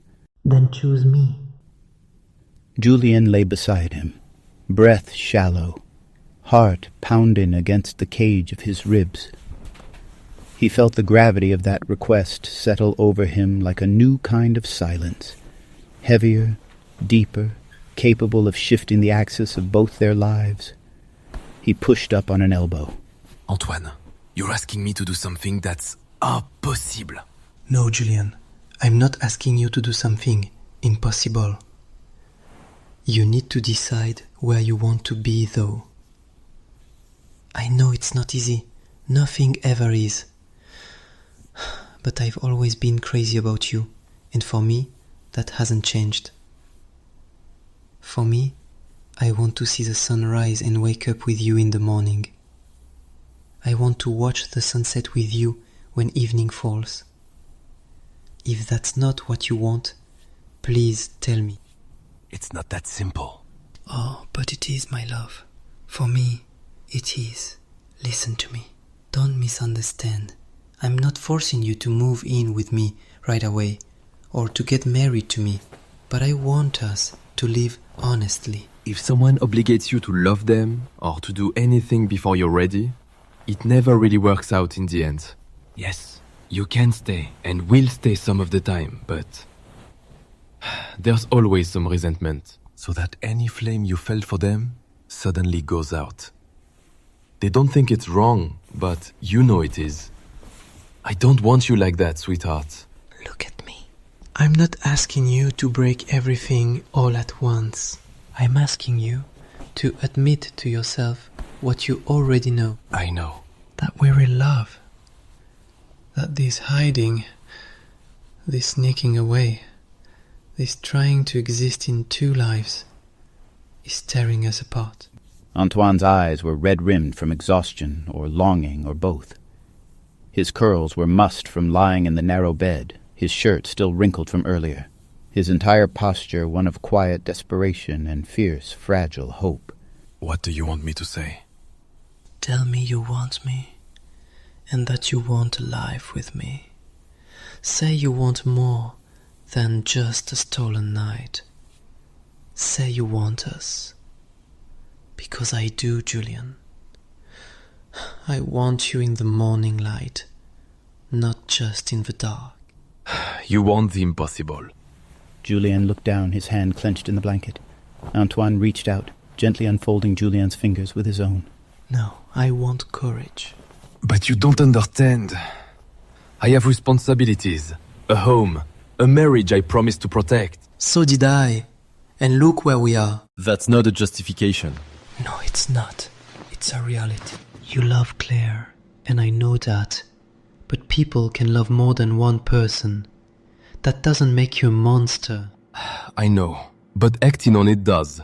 You think I don't ache for you? That I don't feel this pull every second of every day? You think I don't imagine a life with you? I do. I think about it constantly. Then what are you so afraid of? Julien's knees weakened. He clutched Antoine's wrists. That I will destroy her. And what about you? Are you willing to destroy yourself to protect her? You are drowning, Julien. And I'm not asking you to swim to me.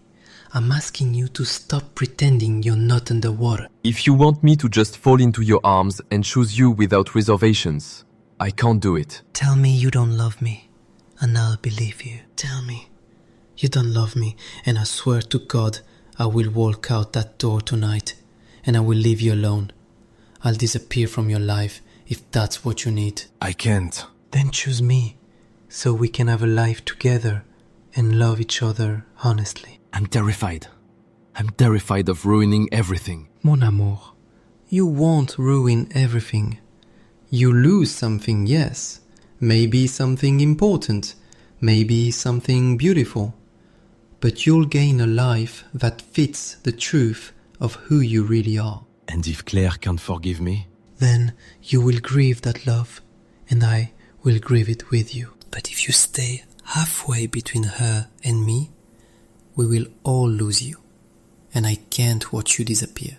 Julian, I am not giving you an ultimatum out of anger. I am giving you one because I love you more than I can express. You don't need to choose tonight. You don't need to choose tomorrow. But you do need to choose. You can't keep breaking all of us with your silence. I don't know how to choose. Then let the truth choose you. I'm giving you time, but not forever. Julian finally lifted his eyes. Antoine held his gaze with unwavering softness. Antoine wasn't shouting. He wasn't demanding. He wasn't asking Julian to burn his life down. He was asking him to stop living in ashes. And Julian knew, in the marrow of his bones, that this wasn't a threat. It was a mercy.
There are nights in a life that do not come softly. They arrive like storms, without mercy, without pause, without offering anything but truth. This was one of those nights. Julian felt it before anything happened. A shift in the air, a heaviness in the chest, a sense that the delicate balance he had been trying so desperately to maintain had finally begun to collapse under its own weight. He returned home from work later than usual. The apartment was too quiet, the kind of quiet that warned. Claire was in the living room, sitting on the edge of the armchair, hands folded neatly in her lap. She looked calm, composed, beautiful in the way heartbreak sometimes makes a person incandescent. Julian, we need to talk. His stomach dropped. The words that end marriages or save them, or expose everything in between. He set his coat down. He didn't sit. He couldn't. What is it? Claire looked at him for a long moment. Then she said softly, I went to see Antoine's wife today. Julian blinked. The world tilted under his feet. The room felt suddenly too small, too sharp, too bright. Claire, what do you mean? Claire inhaled carefully. Her hands were steady. I called her this afternoon. I needed to hear from someone who understands the other side of this. Someone who knows what it feels like to sense the truth without wanting to believe it. Julian felt his pulse in his throat. His knees weakened. My God, what did she say? Claire held his gaze. She said that she can feel him slipping away from her, the same way I can feel you slipping away from me. Julian sat down slowly, because standing hurt too much. But Claire, She raised a hand. Please don't lie. Not tonight, Julian. Just tell the truth. It will be much easier for all of us. Julian's chest constricted. He whispered, I'm not lying. Claire nodded. Good. Then tell me the truth. Silence. Painful. Suffocating. Necessary. Julian looked down at his hands. He tried to speak. He couldn't. Claire's voice remained gentle. There were no more secrets. Not between them, not now, not ever again. At the same time, across the city, Elise stood in the doorway of their bedroom, watching Antoine pack a small overnight bag. He hadn't meant for her to see, but he wasn't hiding it well. It's late. I wonder where you are headed at this time of night. She asked. Antoine froze. The motion of folding a shirt stilled in his hands. I just need a night to think. Elise took a single step into the room. Mais non, try again, because that's not where you are going. Antoine closed his eyes. Elise waited.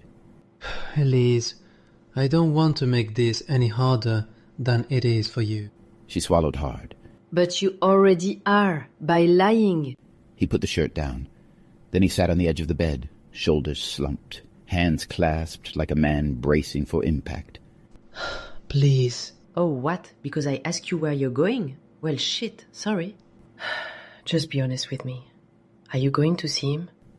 Antoine lifted his eyes, and the truth, raw, painful, helpless, was right there. Yes. Elise nodded once, just once. It was the kind of gesture that ends things. Then go! Antoine, I don't want to see you pretend. Not anymore. I'm so sorry. I wish I had known sooner. I know you don't deserve this. Antoine stood slowly, chest tight with grief.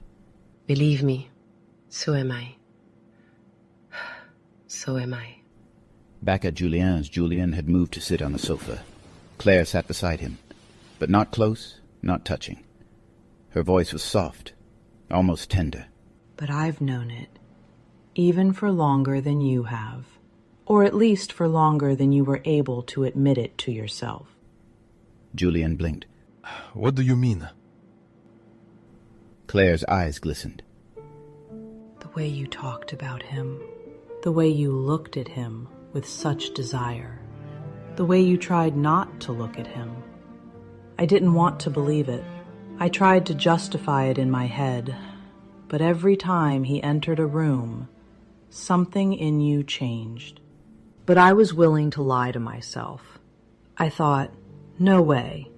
We're married with 2 kids. It couldn't be that way. Julien felt tears. Well, I'm sorry. Oh, I believe you. But loving me the way you used to, I think that part of you has already left. I know you don't deserve this. And I'm sorry. I know, but here we are. And I'm not so selfish that I would want you to stay if you aren't happy. So go. This life is short. Don't waste your time. Don't waste time being someone you really are not. Silence again. And then her voice softened even further, so much that it broke him completely.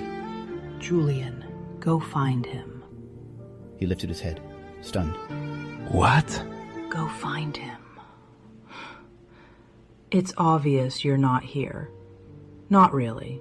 You're somewhere else, with someone else. And maybe I can accept that, but I can't live with your ghost. Julien's breath shattered. Claire stood. You need to understand this. If you walk out that door to him tonight, our marriage changes. Julien stood slowly. He felt the weight of years, of vows, memories, shared life, pressing against his chest. I don't know what I'm choosing. Claire nodded, tears finally falling. That may very well be. But the choice is choosing you. Julien's breath trembled, and in that moment, with unbearable clarity, he knew he couldn't stay. Not tonight. Not in this version of his life. He stepped forward. Claire didn't stop him. She didn't move. When he reached the doorway, she spoke one last time. Julien, don't lie to me again. When you do that, you only break both of our hearts all over again. I won't. My God, I won't. Then he left. The Belleville apartment. Antoine was already there, standing by the window, hands in his pockets. rain soaking his hair and coat, looking out at the quiet night like he had been waiting for hours. When Julien opened the door, Antoine turned. Their eyes met. It wasn't relief. It wasn't joy. It was something deeper, something exhausted, terrified, and full of love. Julien stepped inside. Antoine swallowed.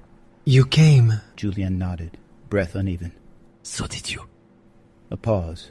Then Antoine asked, softly, carefully, afraid of the answer. What happened? Claire knows. Antoine's breath caught. So does Elise, he said in return. They stared at each other, the full weight of consequence settling around them like nightfall. Everything was burning. Everything was falling apart. And yet, in the wreckage, in the truth, in the trembling quiet, they crossed the room to each other. Julien reached out. Antoine caught his hand. And they stood there, foreheads touching, breathing the same fragile air. Neither spoke. They didn't need to. This moment was the point of no return. And they had reached it together.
Morning came softly to Belleville, pale light spilling into the apartment like a question neither man wanted to answer.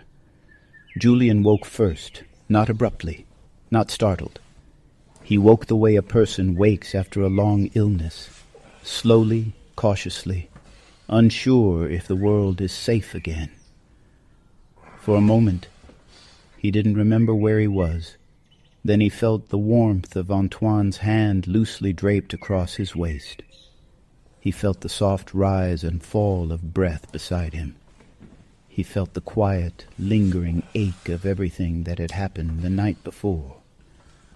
And he remembered. Julien turned slightly, just enough to see Antoine sleeping beside him, curls mussed, lashes still damp from tears, face softened into something unguarded and heartbreakingly tender. It was the most beautiful thing he'd ever seen. And the most terrifying. He lay still, watching Antoine breathe, letting the silence wrap around them like a fragile cocoon. The kind of silence that belonged to two people who had stepped out of one world and into another. The first words of the new day. Antoine stirred his hand, slid gently against Julien's shirt, fingers curling slightly as if looking for something familiar. Julien whispered, "Good morning." Antoine's eyes fluttered open. He blinked. disoriented, then focused on Julien, and a soft, aching smile touched his lips. My God, it's morning already? He murmured, voice thick with sleep. Julien nodded. Yes. Antoine ran a hand through his hair and exhaled. This feels unreal, he said softly. What happened last night feels like it happened in another lifetime. Julien swallowed. It does feel that way a bit. Antoine shifted to his side, facing him fully. Are you okay? He asked. Julien didn't answer immediately. He searched for the truth instead. I don't know. It feels like I've lost something and gained something at the same time. I'm not sure what comes next. Antoine nodded slowly, eyes warm and full of a grief that wasn't selfish. I feel the same way. They lay there in silence for a moment. Claire didn't cry. Not at first. She just looked at me, like she already knew our ending before I did.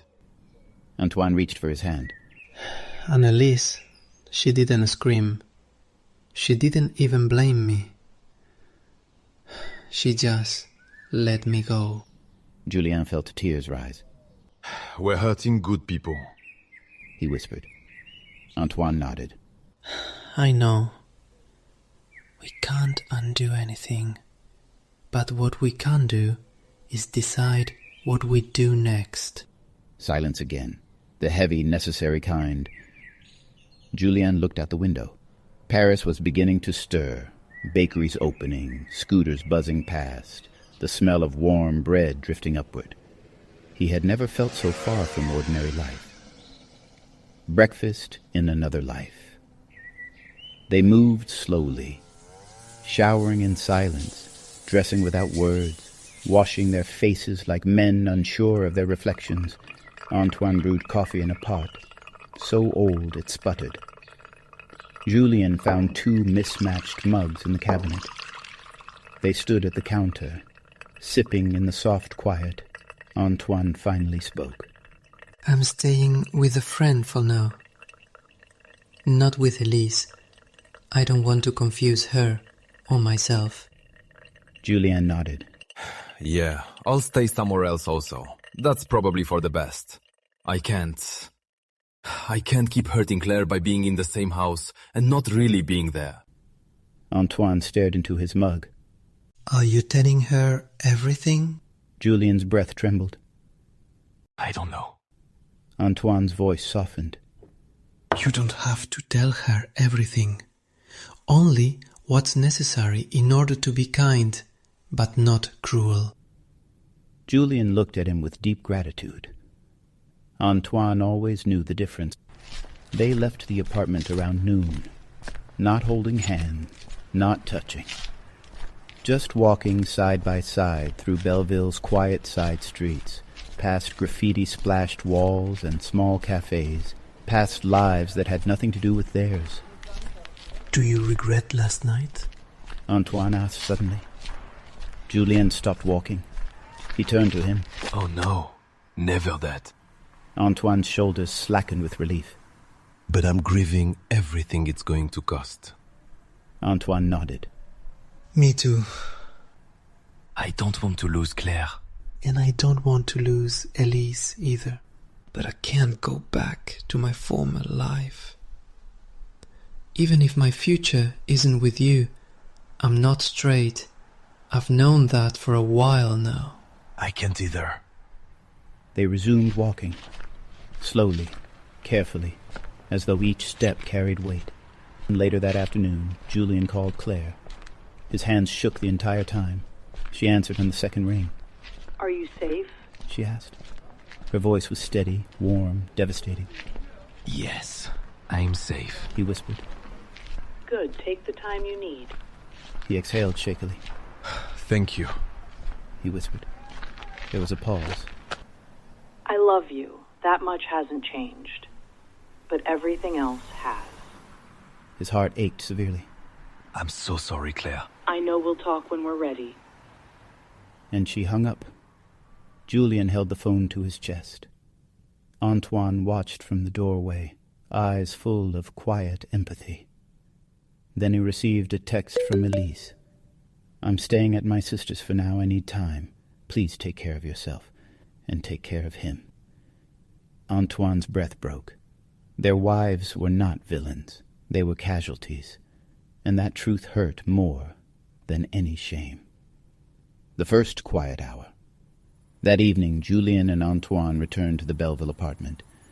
Not as adulterers, not as cowards, not as men hiding from their lives, but as men facing the truth together. Julien sat on the sofa, staring at his hands. Antoine sat beside him, close enough that their knees brushed. He took Julien's hand and whispered, "We are still here." Julien lifted his eyes. "Yes, baby, we are. And now?" Antoine rested his head against Julien's shoulder. "And now we breathe. We grieve, we hurt, we heal, and we figure it out." Julien felt a tremor of relief. For the first time in years, he wasn't carrying his heart alone. They sat that way for a long time, in the quiet hours after the storm, holding on to the smallest, most fragile truth. That love could survive the wreckage. Maybe not easily, maybe not unscathed, but honestly, and that was enough for now.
A week passed, a long, heavy, suspended week. Not dramatic, not explosive. Just a stretch of quiet days filled with conversations no one wanted to have, silences no one could avoid, and the soft ache of new realities settling in. Julien spent the first few nights alternating between the Belleville apartment and a small room he rented near République. He didn't want to impose on Antoine's friend. He didn't want to haunt Claire's house. He didn't know where he belonged. Antoine, too, drifted between his friend's spare room and long, restless walks through the Marais. Elise was staying with her sister, giving him space even as she tried to mend her own heart. They weren't hiding anymore. But they weren't together either. Not fully. Not yet. There was a strange peace to those days, the peace that follows confession, when the truth has finally burned away the lies, leaving behind only what is real. And then slowly, life began to move again. A meeting not by accident. It was a bright afternoon when Julien found himself walking toward Rue de Bretagne, hands buried in the pockets of his coat, mind drifting. He hadn't eaten. He hadn't slept well. Everything felt both too heavy and too light. Ahead he saw Antoine standing outside a small café, reading a message on his phone. The sunlight caught his hair, his jacket, the slope of his shoulders. Julien paused. Antoine wasn't expecting him. This wasn't planned. But something about seeing him in the daylight, not in a hidden apartment, not in the shadows of secrecy, struck Julien with a quiet, powerful tenderness. Antoine looked up, saw him, stopped breathing for half a second. Julien? He said softly. Julien stepped closer. Hi, he whispered, unable to fully smile, unable to look away. Antoine's expression warmed into something gentle, something relieved. You look better, he said. Julien let out a small, disbelieving breath. That's generous. Antoine shook his head. No, it's true. Julien didn't respond. He couldn't trust his voice. Coffee. Between new lives, they went inside the cafe, quiet, sunlit, smelling of warm pastries and brewing espresso.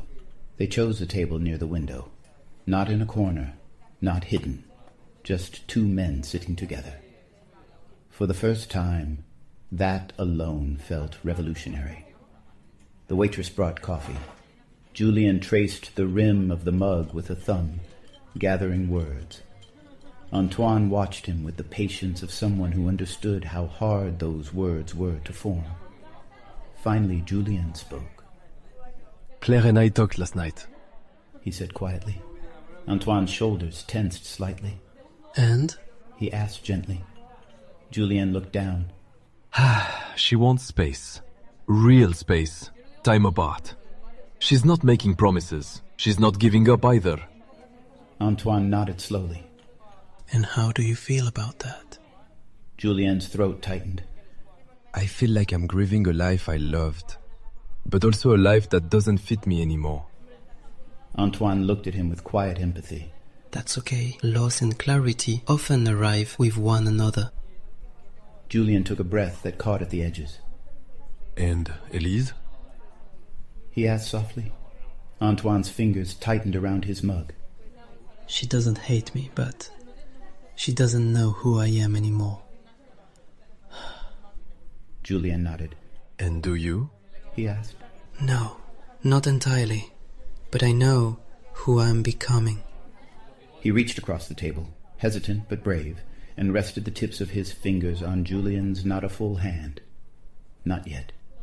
Just a touch. A promise wrapped in restraint. Julien's breath faltered. The sun warmed their hands.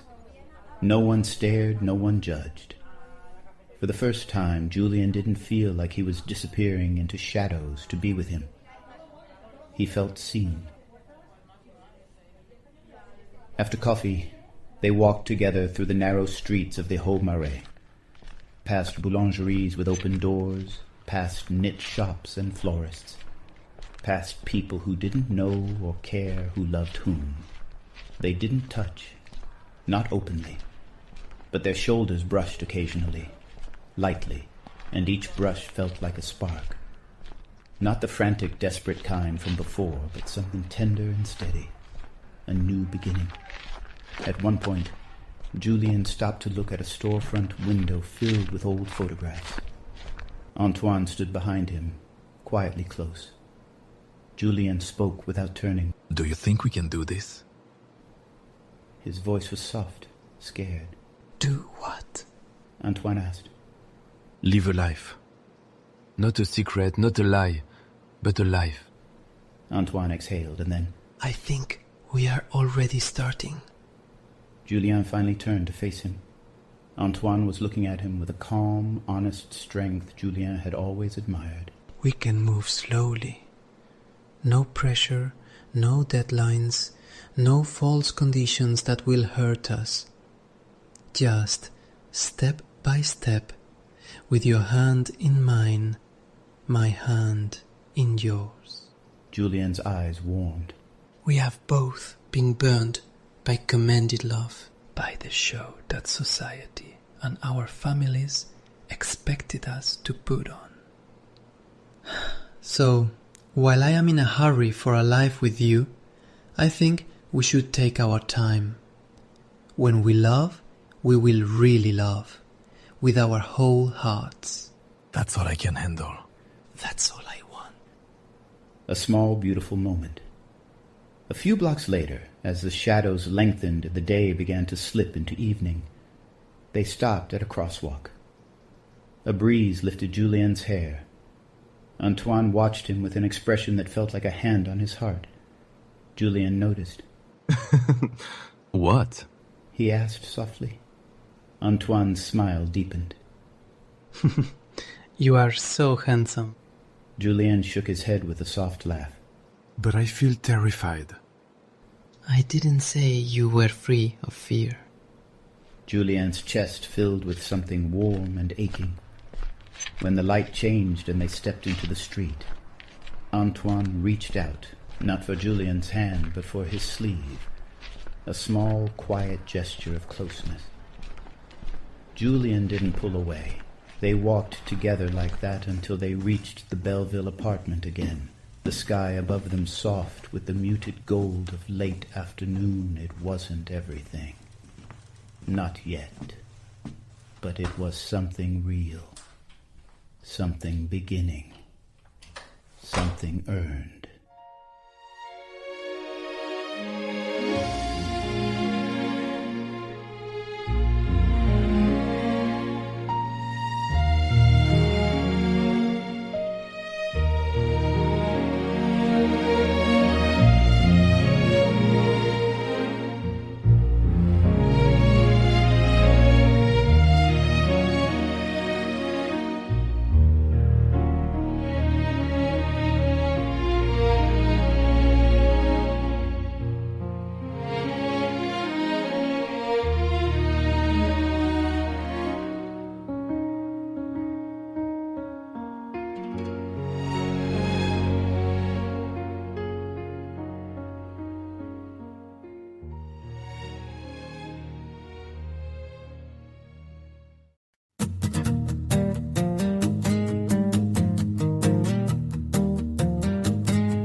Time does not heal quickly, but it does move.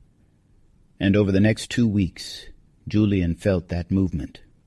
Slow, delicate, the way winter gives way to early spring. A degree at a time, he and Claire spoke often. Not every day. Not always easily, but honestly. Some nights they sat on opposite ends of the couch and talked until their voices were hoarse. Other nights they texted simple things. Are you okay? Try to sleep. I made dinner, leftovers in the fridge if you want some. There was sadness, there was grief. There was love still, but shifted, changed, transforming into something neither of them had expected. And through it all, Antoine was patient. He never pushed, never demanded, never imposed. He walked with Julien through parks, sat beside him in cafes, held him quietly in the Belleville apartment when Julien couldn't speak. It was not a secret affair any more. It was a love surviving the ruins, a love finding shape. Julien had spent a lifetime making decisions based on what was expected of him, what was right, what was safe, what would preserve the world he'd built. But now, standing in the middle of his own unfinished story, he realized something stark and simple. He did not want to live half a life, and he did not want to love halfway either. One soft morning, as sunlight broke through the blinds of his rented room near République, he found himself whispering aloud, "What if I let myself be fully myself?" The question trembled in the air like a fragile truth. He didn't push it aside. He didn't bury it. He let it sit beside him, stayed with it. And by the time the sun shifted across the floorboards, he knew what he wanted. He knew who he wanted. He knew the shape of the life he could finally choose. It wasn't about abandoning Claire, or betraying her, or erasing the years they'd shared. It was about allowing them both to be whole, and allowing himself to stop breaking apart. He took a deep breath, and then he called Antoine. They met on Rue de Bretagne, exactly where they'd seen each other under the bright winter sun. The air was crisp, scented faintly with roasting almonds from a nearby vendor. Antoine saw him, and his entire expression shifted. Softening, brightening, filling with warmth he didn't try to hide. Julien, he said, breath visible in the cold. Julien approached him slowly. Antoine reached out instinctively, not to touch, but as if catching someone who might collapse. Are you okay? Julien nodded. Yes, Antoine. I'm all right. Not because everything is perfect, but because I finally know what I want. Antoine froze. The world around them continued. Chatter, footsteps, a bicycle bell ringing. But for Julien, everything else went still. He stepped closer. So close, Antoine drew in a sharp breath. Antoine, I choose you. Antoine's eyes filled immediately. He touched Julien's face with both hands. Not a dramatic gesture, but a careful one, as if Julien were made of something precious and breakable. Oh, mon cher. Say it again. I choose you, Julien repeated, voice steady, sure, warm. Antoine closed his eyes for a moment, tears slipping down his lashes. When he opened them, Julien felt the entire weight of those months, years, fall away. Antoine pulled him into a tight, shuddering embrace right there on the street, sunlight warming their backs, the world passing by but not intruding. Julien held him with equal force, burying his face in Antoine's shoulder, breathing him in.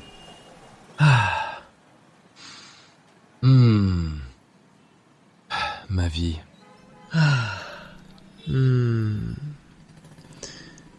Je t'aime. When they finally parted enough to look at each other, Antoine whispered, What about Claire? Julien's eyes softened. We're going to separate gently. Kindly, with time, with respect. But our marriage is over. I loved her very much, but that's in my past now. Antoine swallowed hard, voice barely a whisper. And Elise? Julien brushed a thumb across Antoine's cheek. She wants me to take care of you. And I will. Antoine kissed his palm. Julien, you have no idea what this means to me. Julien leaned in, their noses brushing, their foreheads touching. Yes, I do. They stood like that in the gentle afternoon light. Two men who had finally stopped running. Not from truth, not from fear, not from themselves. And when Antoine kissed him, slow, reverent, full of gratitude, Julien kissed him back with a love that wasn't stolen anymore.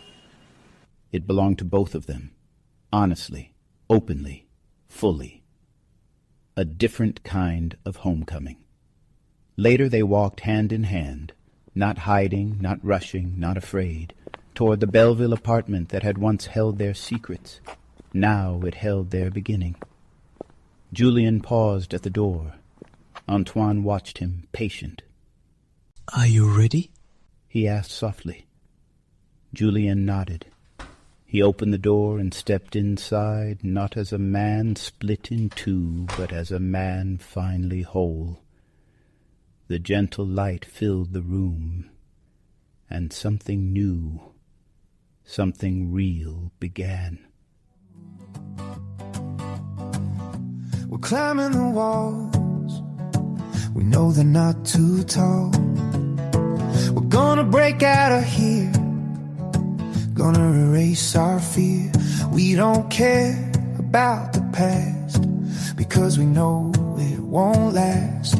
In our eyes there is such hope because we know that we can cope.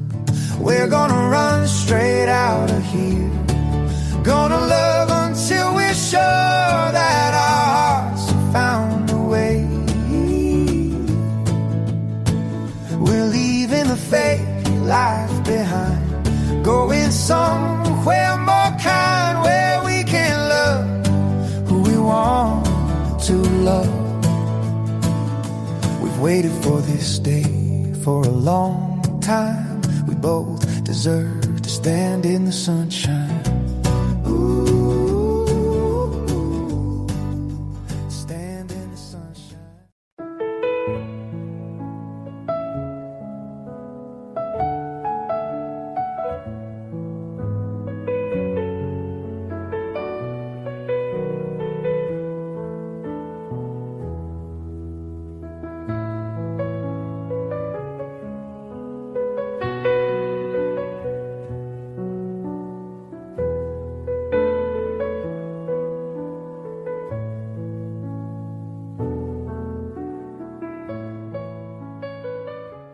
One year later, the light in Paris had a peculiar tenderness in early spring.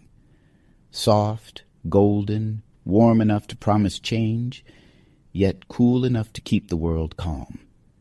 It was the kind of light Julian always loved, the kind of light that used to make him ache. Now it made him feel steady. Julian climbed the familiar stairs to the Belleville apartment, 3 flights of old wood creaking beneath his feet. He paused at the landing, inhaled the scent of rain on stone, and unlocked the door. The room greeted him like an old friend. Tall windows cracked open to the street below, the sofa with worn cushions, the narrow bed behind the half wall, dusty sunlight drifting in lazy currents. Nothing essential had changed, except him. Except everything. Julian walked to the window. A year had passed since the night everything burned, since the last lie fell, since he chose the truth, the man, the life that had terrified him and saved him in equal measure. He heard a key in the door. Antoine entered, carrying a bottle of wine and a small bouquet of white tulips, Claire's favorite. He still bought them sometimes, not out of guilt, but out of gratitude. Antoine smiled when he saw Julien. "You're early," he said, setting the flowers in the old glass jar that served as a vase. Julien stepped toward him. "You are too." They met in the middle of the room, without hesitation, without secrecy, without fear. Antoine wrapped an arm around Julien's waist and kissed him, slow, warm, familiar, like the first deep breath after a long-held one. Julien melted into him with the assurance of someone who had finally stopped bracing for loss. "How was your day?" Good. Tiring, but good. Antoine brushed a thumb across Julien's jaw. Claire called. She and I are really all right. Antoine's smile warmed. "And Elise and I talked last week. She met someone." Julien's eyes brightened. That's wonderful. Antoine nodded. For the first time, it didn't hurt. They stood there for a moment, letting this quiet joy wash through the room. Joy not born of passion or urgency, but of healing. The return to the beginning. Antoine walked to the window, staring out into the soft Paris afternoon. "Do you remember the first night here?" How could I forget? "You were terrified," Antoine said, smiling at the memory. So were you? Antoine laughed under his breath. "We were both pretending we weren't." Julien rested his hand on the windowsill, fingers brushing Antoine's. And now? Antoine thought for a moment. "Now, this room doesn't feel like our escape. It feels like our beginning." Julien felt his heart swell, warm and steady. He leaned against Antoine, who pulled him close, pressing a soft kiss to the side of his head. I'm glad we survived it. Antoine tightened his hold. "We didn't just survive. We built something." Julien looked around the room. Yes, they had. Not a secret. Not a refuge. Not a hiding place, but a home for the truth. A home for love that had been forged in fire and held together by choice. every single day. The last light.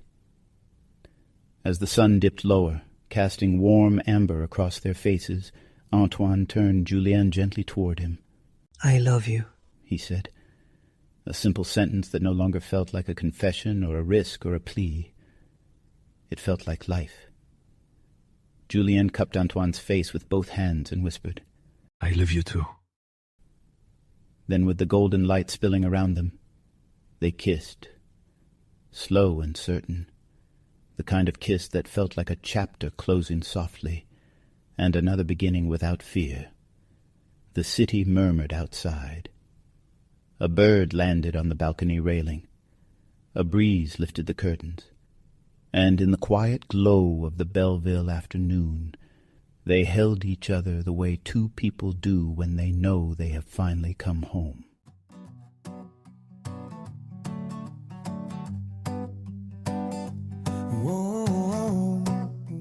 You've been listening to AJ, an audio drama by the Amira McCoy Project. We hope you have enjoyed this program. If you have, please feel free to subscribe and share. Produced by Kayla King Productions, LLC. Thank you so much for listening. We don't care about the past because we know it won't last. In our eyes there is such hope because we know that we can cope. We're gonna run straight out of here, gonna love until we're sure that our hearts have found a way. We're leaving the fake life behind, going somewhere more kind, where we can love who we want to love. We've waited for this day for a long time. We both deserve to stand in the sunshine. Ooh, stand in the sunshine. Ooh, we're breaking the chains, we're leaving behind shame, trading them in for the genuine. We don't believe in fake love, we don't say I do just because we kiss under stars above, showing each other so much love. We're gonna run straight out of here, gonna love until we're sure that our hearts have found a way. We're leaving the fake life behind, going somewhere more kind, where we can love who we want to love. We've waited for this day for a long time. We both deserve to stand in the sunshine. Ooh, yeah, we've waited for this day for a long time now. Both deserve to stand in the sunshine. We both deserve to stand in the sunshine.